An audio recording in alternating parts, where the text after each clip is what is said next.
মানুষ এত নিষ্ঠুর কীভাবে হতে পারে। রাতে রাতে এভরিওয়ান, তো আজ 10 বছর পর একটা মন্দির খুলেছে, সেই মন্দিরে পুজো দেওয়ার জন্য যাচ্ছি, কারণ আজকে ছিল নাগ পূর্ণিমা। তার জন্য আমি আমার গেস্টে আর বোনও মিলে চলে গিয়েছিলাম পূজা দেওয়াতে। গিয়ে দেখি এত সুন্দর মন্দির, আর 10 বছর থেকে এখানে কোনো পূজা হচ্ছে না, কোনো মানুষ এখানে আসে না।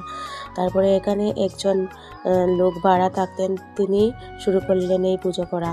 তো এদিন ভালো দিন ছিল, তার জন্য আমরা সবাই মিলে পূজা দিতে গেছিলাম। তারপরে পূজা কমপ্লিট করে অঞ্জলি নিয়ে বসেছিলাম। এই প্রসাদটা খেয়ে বুক ভেঙেছিলাম, কারণ আমরা সবাই উপোস ছিলাম। আর এখানে দেখো কত কিছু ভোগের আয়োজন করা হয়েছিল, তিনি একাই এই সব আয়োজন করেছিলেন। আর আমি মিষ্টি আর ধূপকাঠি নিয়ে এসেছিলাম, এটাকে ঠাকুরকে অর্পণ করে ঘন্টি বাজিয়ে আমার নিজের মনস্কামনা বলে দিলাম। আর এই মন্দির ছিল বিষ্ণু মন্দির, সেখানে পুজো দিয়ে মনে অনেক শান্তি পেয়েছি।